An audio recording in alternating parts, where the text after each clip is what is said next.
Graças a paz, igreja. Irmãos, vamos abrir a palavra do nosso Deus em Judas. Nós expusemos domingo passado os versículos 1 e 2 e hoje nós daremos continuidade à nossa exposição sequenciada da Epístola de Judas, expondo agora a segunda ideia do versículo 3. Nós meditamos também no versículo 3 no domingo passado sobre a comunhão dos santos, e agora nós daremos continuidade vendo um segundo aspecto, ou o principal aspecto por trás do versículo 3, que nós vamos anunciar no decorrer da exposição. Vamos ler, irmãos, essa porção da palavra de Deus. Vamos ler o versículo 3 e 4 para contextualizar, e veremos apenas o aspecto do versículo 3. Já adianto para os filhos da aliança que a palavra de hoje é apologética. Provavelmente você não sabe o que é isso, mas durante o sermão eu vou falar, e se você ainda ficar com dúvida, pergunte ao seu pai ou me pergunte a mim, ou pergunte a mim após o sermão, tá bom? Mas fique atento a essa palavra apologética. Leamos, irmãos, a palavra do nosso Deus. Amados, quando empregava toda a diligência em escrever-vos acerca da nossa comum salvação, foi que me senti obrigado a corresponder-me convosco, exortando-vos a batalhardes diligentemente pela fé que uma vez por todas foi entregue aos santos. Pois certos indivíduos que induziram com dissimulação, os quais, desde muito, foram antecipadamente pronunciados para esta condenação, homens ímpios que transformam em libertinagem a graça de nosso Deus e negam o nosso único soberano e Senhor, Jesus Cristo. Amém. Vamos orar, irmãos. Senhor Deus, nós nos aproximamos da Tua Palavra com fé, Senhor, e com um clamor ardente em nosso coração. Que o Senhor nos restitua o culto, Senhor, nos dê aquilo para o qual o Senhor nos regenerou, para o qual o Senhor nos trouxe e nos fez comunidade, nos fez povo visível do Senhor. Que o Senhor nos dê, Senhor, a graça de cultuarmos ao Senhor e ouvirmos a Tua Palavra, Senhor. Esses exercícios devocionais, Senhor, são como migalhas para o Teu povo, e nós queremos o Teu banquete, o banquete das Tuas ordenanças, da pregação da Tua Palavra, presencialmente no contexto do culto pactual, o banquete dos sacramentos, da ceia do Senhor, a festa do amor, a comunhão dos santos. Ó Deus, ouve a nossa oração, livra-nos, Senhor, de homens e magistrados insensíveis e indiferentes à realidade da Tua igreja, Senhor. E que o Senhor coloque no nosso coração um desejo ardente de que tudo isso passe e logo nós estejamos juntos novamente, Senhor. Que o nosso coração persevere firme até o fim, a nossa fé não vacile nem titubie, e o nosso coração busque refúgio no único refúgio para a nossa alma, que é a Tua Palavra. Nós oramos em nome de Jesus. Amém.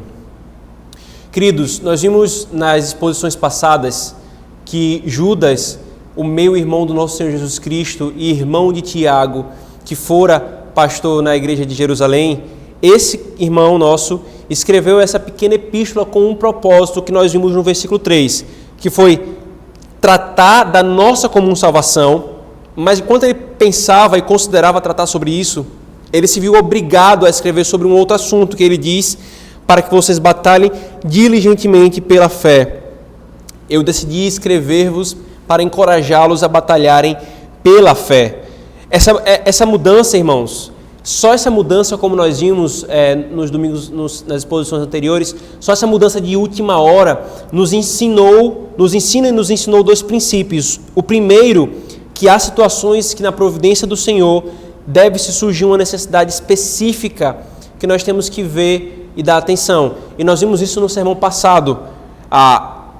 Judas ele tinha planejado tratar de um assunto ordinário, um assunto comum, um assunto geral e importante, mas se viu obrigado por uma situação específica a tratar de uma outra questão. E nós meditamos sobre isso em exposições anteriores. Agora, a segunda coisa, irmãos, que é o ponto central desse texto e que é o tópico da nossa meditação e exposição hoje, diz respeito à importância da apologética para a Igreja de Cristo, irmãos. Apologética, queridos, essa palavra talvez não muito conhecida a todos, é um nome bonito para a defesa da fé, a defesa da verdadeira fé e o ataque ao erro que se opõe à verdadeira fé. Essa palavra ela tem uma origem não portuguesa, mas ela está ligada a isso, a defesa da fé, a atacar o erro que se levanta contra a verdadeira fé. É como se alguém, crianças, você sabe que uma coisa é verdadeira e alguém se levanta dizendo que o que você crê é mentira, só que é verdadeiro e você sabe que é verdadeiro. Você tem todas as convicções para sustentar e crer que isso é verdadeiro, então você vai e argumenta, você quer convencer aquela pessoa que o que você crê é verdadeiro, mas também você quer mostrar para aquela pessoa que o que ela crê é errado. Isso é apologética, e ela envolve, queridos, alertar contra o erro, refutá-lo e informar a igreja sobre as características para evitá-lo. E é exatamente isso, irmãos, que Judas fará aqui nessa epístola. Desde o Antigo Testamento, queridos, a igreja do Senhor lidava com falsos mestres e falsos ensinos. Encontramos alertas e repreensões, além de sentenças claramente declaradas contra os falsos mestres e os falsos profetas. Isso acontece no livro dos profetas Isaías, Jeremias, Oséias e em muitos outros profetas, se levantando e condenando Deus por meio desses profetas, os falsos profetas com seus falsos ensinos. Agora, muito antes dos profetas, no período do reino, nós temos exatamente lá no Pentateuco, o primeiro profeta do Senhor, que foi o primeiro a escrever a revelação, Moisés, que por meio de Moisés o Senhor já havia alertado a igreja do Antigo Testamento a terem cuidado com os falsos mestres, com os falsos profetas, testando-os pela palavra, pela revelação que eles já haviam recebido por meio de Moisés. O mesmo perigo, irmãos, o mesmo perigo e o mesmo padrão de tratativa que ocorreu no Antigo Testamento é repetido no Novo Testamento. Enquanto Deus levantou os profetas e alertaram, por meio dos profetas, alertaram a igreja, os falsos profetas, Deus levanta os apóstolos e estes alertam a igreja contra os falsos profetas. O nosso Senhor Jesus, irmãos, no seu ministério, já havia feito o mesmo. Em diversas ocasiões nos evangelhos, ele alerta contra os falsos cristos e os seus falsos mestres. E os apóstolos fizeram a mesma coisa, queridos. De tal forma, irmãos, que é impossível, é quase impossível não encontrar em todas as epístolas paulinas e em todas as outras epístolas neotestamentárias alertas, descrição e refutação aos falsos mestres e ao falso ensino. O ponto que eu quero chegar aqui, irmãos, é que isso que nós estamos vendo aqui em Judas, e vai ser o ponto da nossa exposição hoje, que está mais intensamente presente em Judas, é a expressão apostólica, é o modo como os apóstolos orientam que a igreja seja conduzida ou pastoreada. Por exemplo, Gálatas, nós temos o apóstolo Paulo se levantando contra uma heresia soterológica, os judaizantes. Nós temos em 1 Coríntios o apóstolo Paulo refutando a heresia da ressurreição, um erro que alguns dentre Coríntios estavam fazendo, negando a ressurreição, e antes refutando a libertinagem. Nós temos em 1 e 2 Tessalonicenses erros quanto ao retorno de Cristo, e Colossenses e 1 João, heresias quanto à natureza de Cristo. Se não bastasse isso, irmãos, veja esses textos no Novo Testamento sobre essa questão, essa realidade dos falsos profetas e dos alertas dos apóstolos. Atos capítulo 20, versículo 29 e 30. Eu sei que depois da minha partida entre vós penetrarão lobos vorazes, que não pouparão o rebanho, e que dentre vós mesmos se levantarão homens falando coisas pervertidas para arrastar os discípulos atrás deles. Ainda, 1 Timóteo 4:1. Ora, o Espírito afirma expressamente que nos últimos tempos alguns apostatarão da fé e por obedecerem a espíritos enganadores e ensinos de demônios. 2 Timóteo 4, 13 e 4. Pois haverá tempo em que não suportarão a sã doutrina. Pelo contrário, cercar-se-ão de mestres segundo as suas próprias cobiças, como que sentindo coceira nos ouvidos, e se recusarão a dar ouvidos à verdade, entregando-se às fábulas. E ainda, 2 Pedro 3:3 e versículo 17, que diz: tendo em conta, antes de tudo, que nos últimos dias virão escarnecedores com os seus escárnios, andando segundo as suas próprias paixões. Vós, pois, amados, prevenidos como estáis de antemão, acautelai-vos. Não suceda que, arrastados pelo erro desses insubordinados, descaiais da vossa própria firmeza. Irmãos, Judas escreve exatamente nesse mesmo tom que nós vemos no ensino dos apóstolos, e parece que ele é muito mais intenso, porque é uma epístola tão curta, mas tão diretiva, tão objetiva, ela é tão enfática nessas questões que nos chama a atenção. E o fantástico dessa epístola, irmãos, é que ele não apenas escreve no sentido de alertar o rebanho contra o falso ensino, mas também de orientá-lo, como nós veremos no final da epístola, sobre o trato pastoral do rebanho nesses aspectos da vida espiritual, no contexto dos falsos mestres ou da luta contra o falso ensino. Qual é o erro aqui, irmãos? Qual é o erro ou a heresia que Judas está combatendo? Isso nos é dito no versículo 4, como foi lido: homens ímpios que transformam em libertinagem a graça do nosso Senhor Jesus, nosso Deus, e negam o nosso único soberano e Senhor, Jesus Cristo. Provavelmente aqui, irmãos, o erro mencionado é uma espécie de antinomianismo que estava no meio da igreja e transformava a liberdade em licenciosidade e repudiava a soberania de Cristo. Mas no decorrer das nossas exposições em Judas, nós veremos isso com mais cuidado, veremos esses aspectos e mais características dos falsos mestres.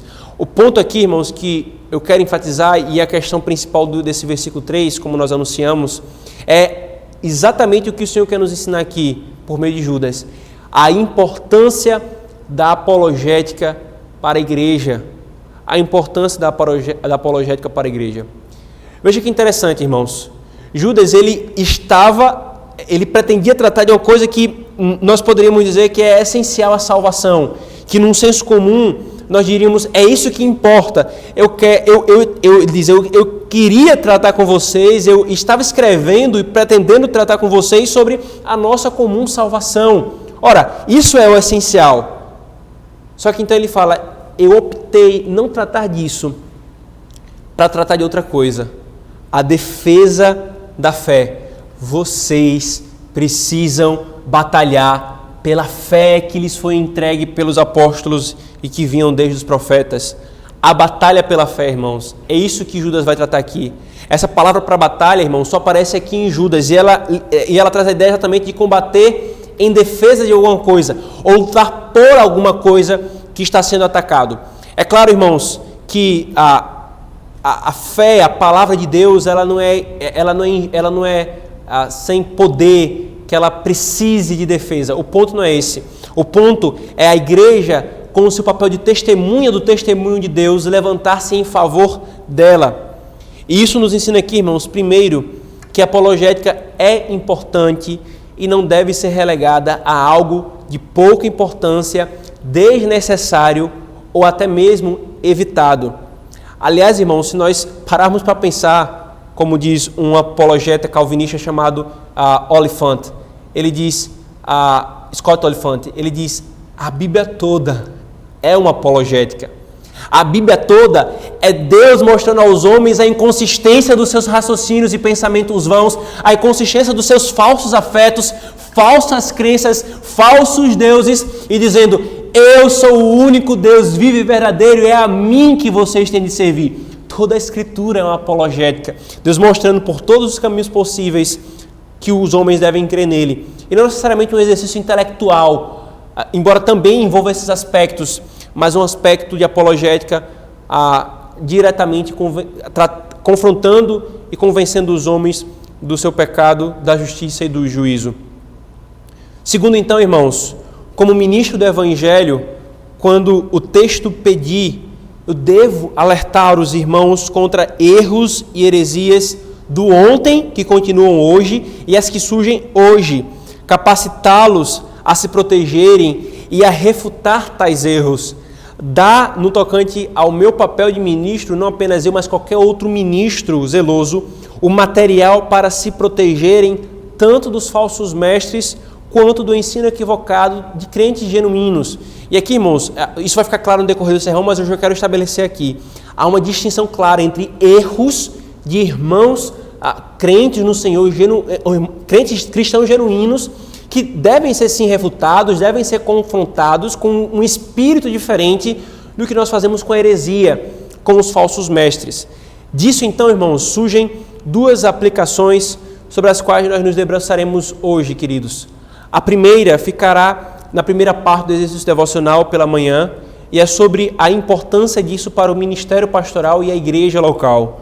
E a segunda, a apologética como uma aplicação da fé ou na fé, e essa ficará no exercício devocional da noite. Então vamos para a primeira aplicação, irmãos, desse ponto principal dessa doutrina aqui ensinada em Judas, que é a importância da apologética para o ministério pastoral e para a igreja.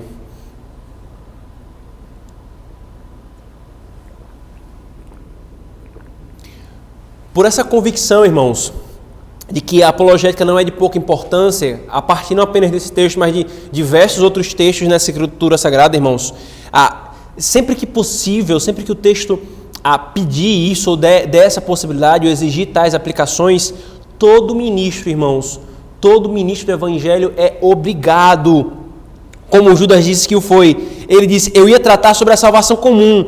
Foi que me senti obrigado a corresponder-me com vocês, não sobre a salvação comum, que é um tema essencial e importantíssimo, mas sobre a defesa da fé.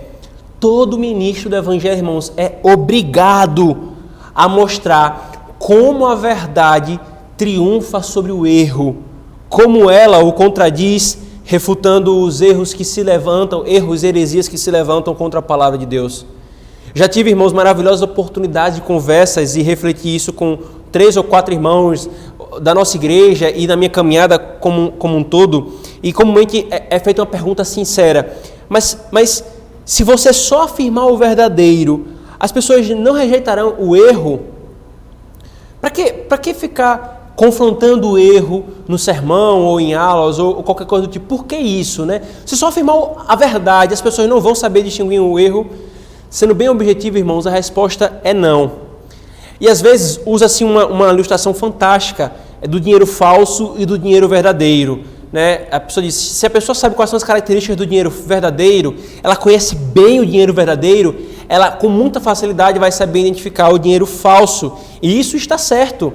E é exatamente por isso, irmãos, que nós podemos dizer que, claro, que a ênfase não está no ensino abundante do que é falso. A pregação do Evangelho não é negativa sempre ou abundantemente. Ela é positiva. Ela envolve o ensinar o verdadeiro. Porém, irmãos, isso não anula nem torna desnecessário os alertas e características do falso. Aquele funcionário do banco que conhece amplamente as características da nota verdadeira está capacitado para identificar uma falsa. Porém, aquele que conhece amplamente as características da nota verdadeira e ainda sabe das possibilidades de falsificação, a sua precisão vai ser muito maior. Se fosse então, irmãos, e aqui eu diria, por que não é simplesmente falar a verdade no sentido positivo e apenas isso? Primeiro, queridos, se isso fosse suficiente, não haveria refutações e alertas contra os erros e os falsos mestres, como os apóstolos fizeram e como Judas o fez. Judas, 2 Pedro, nós temos Colossenses, a primeira parte de Colossenses, nós temos, como eu falei, 1 Coríntios, Gálatas, são epístolas que foram escritas para responder erros e heresias. Se fosse só simplesmente fundamental e necessário falar a verdade, não haveria tais escritos apostólicos mostrando como que a verdade confronta o erro, dizendo, por causa disso que eu estou falando, vocês não podem abraçar isso, porque Cristo é isso, vocês não podem ter uma visão de Cristo dessa forma como essa heresia está ensinando, porque a vida cristã é isso, vocês não podem caminhar assim. Se fosse simplesmente a verdade, eles não fariam o então, mas parariam ali, irmãos. Segundo, nem todos, queridos, de forma universal, ligam ou conseguem ligar os pontos da verdade contra o erro, a heresia e os falsos mestres. Às vezes é possível as pessoas ouvirem a verdade, mas nem todos, por fraquezas ou por limitações, conseguem ligar os pontos dessa verdade que está sendo ouvida e crida com as implicações dela no tocante a outros aspectos explícitos. E terceiro, irmãos, é muito comum, na verdade, encontrar exatamente o contrário, pessoas que ouvem e abraçam a verdade, mas por uma incoerência interna não percebida, apoiam ou simpatizam com o erro. Essa, irmãos, no fundo é uma questão do coração e é papel da pregação da palavra de Deus ou da palavra pregada expor o nosso coração. O papel do ministro, o ministério cristão que Deus estabeleceu na sua palavra, irmãos, no tocante a esse aspecto da pregação, é exatamente ajudar os crentes a pegar o lápis e ligar os pontos. Essa é a verdade. E é assim que ela normatiza a nossa vida. É assim que ela refuta determinados erros em nossa sociedade e no meio das igrejas cristãs ou não cristãs, apóstatas. Talvez, querido, você consiga fazer isso. Nem todos conseguirão ligar esses pontos. Talvez você consiga fazer isso. Mas possa ser que seu irmão não. É por isso que isso é necessário. O ministro ele não pode pressupor que todos vão conseguir, mas tem que fazer o seu papel de mostrar com clareza. Paulo diz isso, irmãos, a Timóteo e a Tito com frequência. Veja, 1 Timóteo, capítulo 1, versículo 3. Quando eu estava de viagem rumo da Macedônia, te roguei permanecesses ainda em Éfeso para admoestares a certas pessoas a fim de que não ensinem outra doutrina. Timóteo, é seu papel admoestar, repreender e falar para certas pessoas: não ensine outra doutrina diferente da do Evangelho, da do que os apóstolos têm ensinado. 1 Timóteo 4, 1 e 2 e o versículo 6. Ora, o Espírito afirma expressamente que nos últimos dias alguns apostatarão da fé por desobedecerem a espíritos enganadores e ensino de demônios, pela hipocrisia dos que falam mentiras e têm cauterizado a própria consciência. E aí versículo 6, expondo estas coisas, aquilo que ele acabou de falar, contrário aos falsos mestres, você será um bom ministro de Cristo, alimentado com as palavras da fé e da boa doutrina que tens seguido. Ainda, irmãos, Tito, capítulo 1, versículo 9 a 11. Os presbíteros devem ser apegados à palavra fiel, que é segundo a doutrina, de modo que tenham poder tanto para exortar pelo reto ensino, como para convencer os que o contradizem. Porque existem muitos insubordinados, pauradores, frívolos e enganadores, especialmente os da circuncisão. É preciso fazê-los calar, porque andam pervertendo casas inteiras, ensinando o que não devem por torpe ganância. E Efésios capítulo 4, irmãos, versículo 11 a 14. E ele mesmo, Cristo, concedeu uns para apóstolos, outros para profetas e outros para evangelistas, ofícios que eram extraordinários e eles acessaram, e outros para pastores mestres, o ofício que permanece, com vistas ao aperfeiçoamento dos santos, para o desempenho do serviço, para a edificação do corpo de Cristo, até que todos cheguem à unidade da fé e ao pleno conhecimento do Filho de Deus, a verdadeira varonilidade, à medida da estatura da plenitude de Cristo, para que não mais sejamos como meninos, agitados de um lado para outro e levados ao redor por todo o vento de doutrina, pela artimanha dos homens, pela astúcia com que induzem ao erro. Irmãos, vocês conseguem perceber a ênfase apostólica nisso? Qualquer ministro que quer se apresentar como um ministro aprovado, que não tem do que se vergonhar e que maneja corretamente a palavra de Cristo, deve dar atenção a esse aspecto. Não pode negligenciá-lo, nem achá-lo sem importância, ou simplesmente não, é desnecessário, é uma coisa que deve ser evitada. Não. Ao passo que, obviamente, irmãos, isso deve ser feito de forma piedosa, sensata, oportuna e coerente. E ao mesmo tempo que os apóstolos alertam sobre o fazer isso, eles também alertam sobre o como fazer da forma piedosa e devida. Judas, irmãos, mostra à igreja qual é a natureza do trabalho dos pastores. Não apenas ensinar a verdade, e aqui, usando as palavras do versículo, falar sobre a salvação comum, mas também trabalhar contra a mentira, a apologética.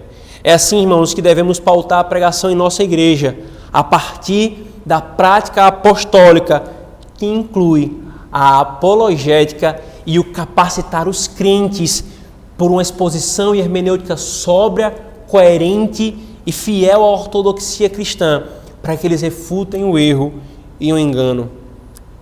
Irmãos, Satanás não brinca. Uma das armas dele, o apóstolo Paulo diz em Efésios 6, são os dardos inflamados contra a fé. Ele envia os seus ministros falsos para, se possível fosse, até enganar aos eleitos, conforme é dito na Escritura Sagrada. Satanás, irmãos, diz Pedro em 1 Pedro 5, é como um leão em derredor dos crentes, rugindo, querendo devorar algum. E ele não só devora no aspecto moral, ele também devora no aspecto intelectual, no aspecto doutrinário. Ele vai tentar a igreja de Cristo. O mundo também trabalha, irmãos, trabalha e caminha em apostasia em seus sistemas apóstatas, se levantando contra o senhorio de Cristo. É claro, irmãos, é claro que há verdade nesses sistemas, mas o ponto aqui, irmãos, nós estamos falando de um espírito que se levanta contra o Senhor e o seu senhorio.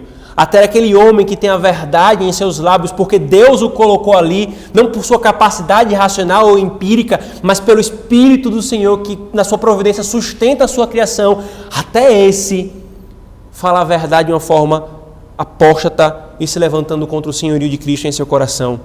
Tudo isso, irmãos, mostra a urgência da apologética nos púlpitos, mostra que os ministros e as igrejas não devem ser indiferentes ou se incomodarem com isso. Não, irmãos, não. O pastor apacenta as ovelhas e afugenta os lobos. E o ministério pastoral, irmãos, ele implica nesses dois aspectos: cuidar do rebanho, das suas feridas, dos seus tropeços, mas também envolve afastar os lobos, impedir que falsos ensinos adentrem a igreja. Ou seja, irmãos, há um aspecto positivo e um aspecto negativo. E isso deve ser feito, como falei, de uma forma sábia, segura, coerente e com a verdadeira e correta interpretação da Escritura Sagrada. O padrão, irmãos, do ministério pastoral é Cristo. Por meio disso que Judas nos mostra aqui, irmãos, nós podemos ter certeza que Cristo não deixou ao bel prazer dos ministros decidirem e pautarem as suas agendas e o seu ensino, nem delegou às igrejas para que elas façam isso. Não, ao nos dar o exemplo apostólico e a direção apostólica clara, como profetas, como inspirados pelo Senhor, o Senhor nos mostra esse aspecto é importante. É por meio dos ministros que Cristo faz isso, irmãos. Protege a sua igreja contra o falso ensino, contra as perversões de Satanás.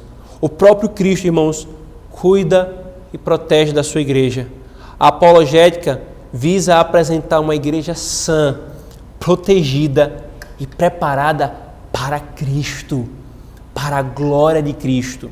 E se a igreja ama esse Cristo, ela vai querer abraçar a verdade e diligentemente, usando as palavras da nossa tradução, diligentemente defenderem a fé do nosso Senhor, diligentemente ter um sistema todo coerente com a doutrina da palavra do Senhor.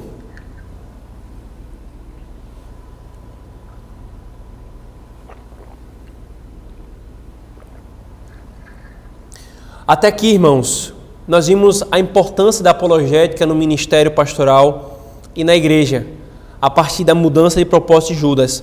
Agora, irmãos, nós veremos a apologética como um aspecto da aplicação do que nós devemos crer. A apologética, queridos, é um aspecto da aplicação associada ao que nós devemos crer, como eu falei. E a aplicação, irmãos, no sermão não é apenas, alguns pensam dessa forma, ela não é apenas o que, como e quando viver alguma coisa, ou seja, não envolve apenas a prática. Ela envolve também diretrizes para o coração, envolve a fé. Então, é possível aplicar uma doutrina dizendo, é isso que a doutrina ensina, é assim que nós temos que crer. E a apologética, irmãos, vai mostrar exatamente isso, em o que e como eu devo crer na verdade. Como não existe, irmãos, pregação sem aplicação, não existe pregação sem a mínima e necessária apologética, mostrando como a verdade contradiz e triunfa o erro e a heresia e no que nós devemos crer. Como o apóstolo Paulo diz, irmãos, o seu esforço é, e aqui eu cito 2 Coríntios, capítulo 10, versículo 5, destruirmos argumentos e toda pretensão que se levanta contra o conhecimento de Deus e levamos cativos todo pensamento para torná-los obedientes a Cristo. Esse é o papel da apologética, irmãos.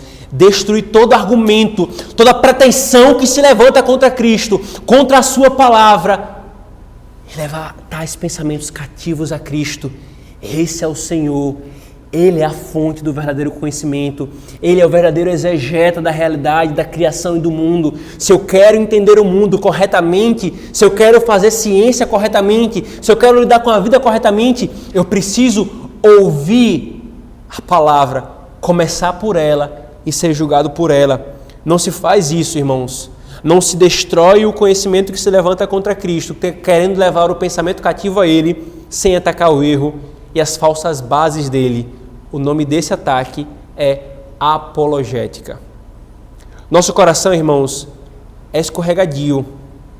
Nós ouvimos as verdades, mas procuramos um jeito dela não nos confrontar. Ouvimos a verdade e concordamos com ela, mas procuramos arbustos para ela não nos atingir.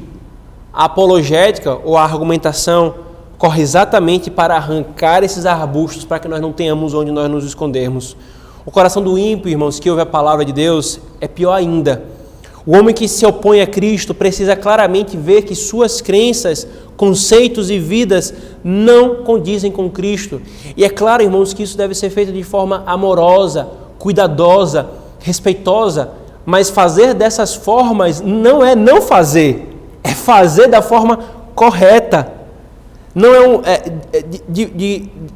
de forma geral, irmãos, de todas as formas possíveis, o ímpio ele irá resistir. E nós sabemos, queridos, que não é o crente evangelista ou ministro da palavra que irá converter e convencer uma pessoa. Uma das bases da nossa fé, chamada calvinista, é exatamente a confiança de que quem converte é o Espírito Santo. Nós não pregamos como que se dependesse de nós, no sentido que a conversão não depende ultimamente de nós, mas no que diz respeito a nós, ao crente evangelista que está evangelizando e ao ministro, nós temos que fazer tudo o que está ao nosso alcance. É papel destes, no que puder, se esforçarem argumentando para que o descrente não se mantenha na sua falsa crença e enxergue a realidade pela única lente por meio da qual ela é possível ser lida corretamente, a Escritura Sagrada e o Senhorio. O Evangelho é exatamente isso, irmãos. O Evangelho é dizer para os homens, você está vendo bom, só que você está com um pouquinho de miopia. Tome aqui uma lentezinha que vai ajustar. Não, o Evangelho diz, você está cego. Mas eu acertei numa coisa que eu vi, mas não foi de você. Foi apesar de você, foi apesar do seu sistema, foi apesar das suas crenças. Você só pode interpretar o mundo que foi criado por Deus pela palavra do Deus que criou esse mundo. Se você não parte desses pressupostos, se você não parte desse fundamento, se você não considerar as questões mais básicas, algumas engrenagens no seu sistema vai estar correta por causa do Deus que sustenta a criação. Mas a sua hermenêutica vai estar errada. Você não tem uma miopia, você está cego. Você precisa de olhos para ver e você precisa de luz diante de você. Quem lhe dá olhos é o Espírito e a luz que brilha é a palavra. É isso que a pregação do Evangelho faz, irmãos. E é esse o papel da apologética, mostrar que os homens eles têm de ler o mundo pela lente da palavra de Deus. Judas está lidando com um grupo antinomista que usavam da liberdade, da graça de Deus para a libertinagem, negando o senhorio de Cristo sobre a igreja, negando que a igreja deve obedecê-lo como único e soberano Senhor. Ele usou exatamente todas as armas que ele pôde da palavra de Deus, e ele faz aqui um amplo apanhado da teologia bíblica para dizer, vocês estão condenados, igreja, não ouça esses homens. E novamente, irmãos, isso não é o tipo de coisa que deveria nos ofender como igreja, queridos. Não deveria, irmãos. Na verdade, deveria gerar alegria. Isso não é beligerância juvenil, ou beligerância pela beligerância. E, sem dúvida, irmãos, existe muito disso por aí, especialmente na internet, infelizmente. Mas isso que está sendo exposto aqui, irmãos, não são essas coisas. É cuidado pastoral amoroso. Muitas das igrejas, irmãos, estão como estão pela falta dessa ligação de pontos da apologética, como Judas vai fazer com esses crentes, mostrando que a fé cristã é um sistema todo abrangente, que abrange política, economia, família, sociedade, ciência e educação e tantas outras coisas. Por exemplo, as consequências da falta disso são jovens que, mesmo estando em uma igreja verdadeiramente cristã, pelo mundo afora, mas não tendo um ministro que liga tais pontos, se deixa levar por diversos sistemas antagônicos à palavra de Deus. O marxismo, o materialismo, o pós-modernismo, o romanismo, o conservadorismo, o pluralismo eclesiológico e tantas outras coisas, irmãos. E não apenas jovens, mas também adultos, que mesmo não lidando com essas questões talvez mais filosóficas e que assolam mais os jovens, ainda assim sustentam e nutrem opiniões contrárias à palavra de Deus, sustentando erros e opiniões erradas contrárias à palavra de Deus. 1 Pedro, irmãos, capítulo 3, versículo 15, o apóstolo Pedro diz: antes, santificai a Cristo como Senhor em vosso coração, estando sempre preparados para responder a todo aquele que vos pedir razão da esperança que há em vós. Queridos, quando você for questionado a razão ou as razões da fé, por que isso ou por que não aquilo, você está preparado para responder? Ou pior, quando você mesmo for tentado por Satanás sobre as bases da sua fé, nós estaremos, irmãos, preparados, sem a apologética, irmãos, mostrando claramente como a verdade é oposta ao erro, nós teremos sérias dificuldades de afirmar que sim, nós estaremos preparados. Nosso mundo, irmãos, de política de boa vizinhança ou politicamente correto, não gosta dessas coisas. E até mesmo nós que crescemos nesse mundo, às vezes até estranho aos nossos ouvidos e gera mal-estar. Mas o Senhor disse que isso deve ser feito, queridos. Como falei diversas vezes, várias epístolas dos apóstolos, inclusive a de Judas, foram escritas com esse propósito. Satanás, irmãos, não hesita em atacar a igreja. Por que nós vamos fingir que isso não está acontecendo? Por que nós vamos fingir que não há lobos procurando devorar o rebanho de Cristo, rodeando e rondando as ovelhas dele? Sinceramente, irmãos, como eu gostaria de ter recebido isso na adolescência, como eu já compartilhei com vocês em outras ocasiões, quando fui assediado por ideias que me fizeram sofrer tanto por não saber como responder às razões da minha fé, que me geraram angústia e choros dioturnos. Ou quando eu tive de caminhar sozinho, buscando bases reformadas para refutar de forma coerente e consistente os sistemas filosóficos apostas na graduação de História. Como eu gostaria de ter tido isso, irmãos. Isso faz parte da formação do crente. Agora, queridos, é importante deixar claro, como eu falei no início, que nem todo erro é heresia. Todo erro deve ser refutado e combatido quando possível e com a proporcionalidade devida. Mas nem todo erro é heresia. E deve-se ter cuidado com o como, o quando e a recorrência de se lidar com essas coisas. Isso é muito importante, irmãos. Pois um herege não é irmão. Um herege não é irmão em Cristo. Mas um irmão em Cristo pode estar errado. E não é porque é irmão que nós não devemos falar ou não podemos falar e refutar o erro, mas a postura é diferente, os pressupostos são diferentes. Até mesmo, irmãos, o tempo e as ocasiões de fazer são diferentes. Deve ser feito, mas deve-se ter o cuidado e o taquejo de como essas coisas vão ser feitas. Por imaturidade, não distinguir uma coisa da outra, muitos machucaram outros nas igrejas, muitos até esfacelaram o corpo de Cristo por coisas que, embora sendo erros, não eram heresias e foram tratadas como tal. A apologética pastoral reformada, irmãos, que podemos assim chamar, refuta as duas coisas, mas dá a devida proporção a cada uma delas. Nós veremos, irmãos, que o próprio Judas faz isso. Veja, por favor, o versículo 23 e 24, quando ele diz: compadecei-vos de alguns que estão na dúvida, salvai-os, arrebatando-os do fogo. Quanto a outros, sede também compassivos em temor, detestando até a roupa contaminada pela carne. Irmãos, ele fala isso aqui depois de ele atacar, como a gente diria aqui no Nordeste, voar em cima dos falsos mestres. Sai da igreja, não atrapalha, não impede a igreja de Cristo da sã doutrina. Ele fala aos falsos mestres que trocam a graça de Deus pela libertinagem. Mas ele se vira para os crentes e diz: mas os que duvidam, crentes, tenham paciência.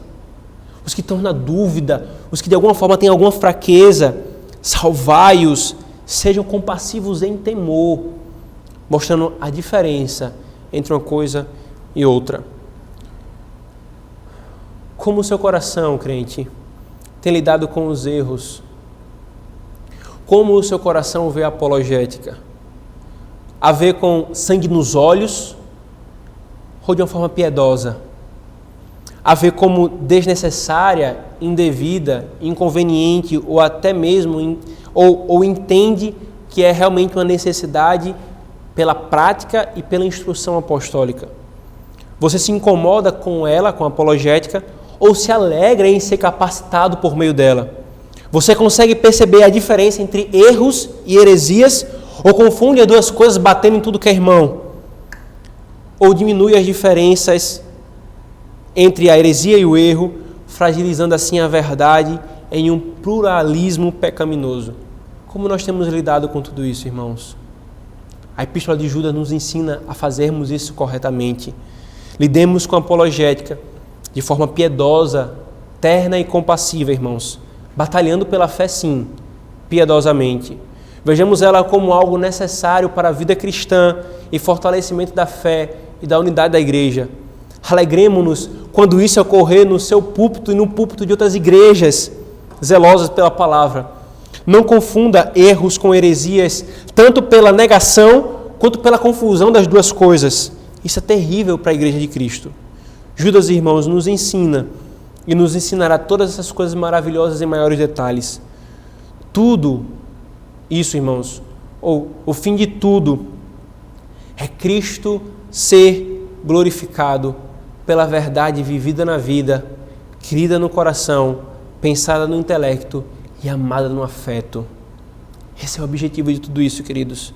É uma vida coerente em todas as suas partes e coerentemente subordinada à palavra. O fim disso é, como eu já citei pelas palavras do apóstolo Paulo, destruirmos argumentos e toda a pretensão que se levanta contra o conhecimento de Deus e levarmos cativos todo pensamento para torná-los obedientes a Cristo.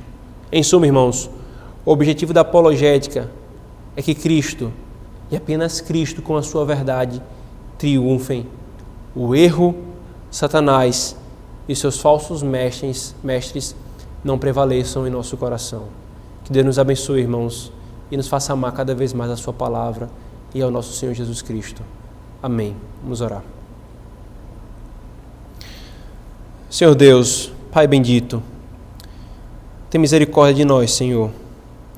Tem misericórdia de nós porque o que nós temos visto já na época apostólica, Senhor, quando os teus apóstolos, aqueles que o Senhor nominalmente levantou para receberem a revelação final, a revelação neotestamentária, explicarem a tua obra, ainda naquela época, Senhor, homens perversos se levantavam e Satanás atuava tentando desviar a tua igreja para erros que, embora não heréticos, mas trariam consequências danosas para a igreja. Pior ainda, Senhor, para heresias que trariam consequências para a eternidade. Senhor Deus, tendo visto isso, nós louvamos ao Senhor pelo cuidado que o Senhor nos tem para com a tua igreja, nos mostrando a necessidade da apologética. Nos dá um coração desejoso de aprender mais como batalharmos pela fé, diligentemente, conforme o Senhor nos mostra por meio de Judas. Nós oramos, Senhor, pedindo que o Senhor nos dê cada vez mais amor pela tua palavra, por Cristo, e que tenhamos um coração coerentemente sincero diante do Senhor, naquilo que cremos, professamos e praticamos. Nós oramos em nome de Jesus. Amém.